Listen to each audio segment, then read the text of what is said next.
दोस्तों, इंसानी तारीख में सबसे ताकतवर तरीन न्यूक्लियर बम का नाम ज़ार बोम्बा था। ये हिरोशिमा पर गिराए जाने वाले एटम बम से 1570 गुना ज़्यादा ताकतवर था। और इस बम की जब अक्टूबर 1961 में नवाया ज़ेमलिया नामी जजीरे पर रूस ने टेस्टिंग की, तो इसे 4 किलोमीटर ऊंचाई पर ब्लास्ट किया गया था और इसके दौरान इसके आसपास 35 किलोमीटर का इलाका तबाह बर्बाद हो गया था और 60 किलोमीटर तक का इलाका धुएं के बादलों में घिर गया था।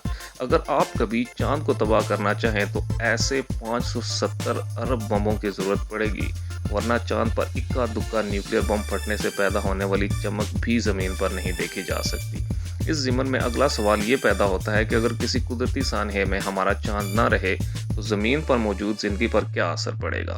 साइंसदानों को मरीख पर तहकीक के बाद पता चला है कि अगर चांद ना होता तो ज़मीन अपने मदार में डोलती रहती, जिस वजह से कभी कभार खत्तो इस्तवार पर भी बर्फबारी हुआ करती और कुतुबैन पर शदीद गर्मी हो जाती। मौसमों का निज़ाम ना बन पाता। अगर हम इंसान यहाँ मौजूद हैं तो इसमें चांद का बड़ा किरदार है, वरना हम कभी सरवाइव ना कर सकते। चांद की वजह से मद्दो-जज़र बनते हैं, जिस वजह से समंदर की गहराई के जानदार किनारों तक पहुंचते हैं, जिन्हें खाकर साहिली जानदारों का लाइफ साइकिल चलता है।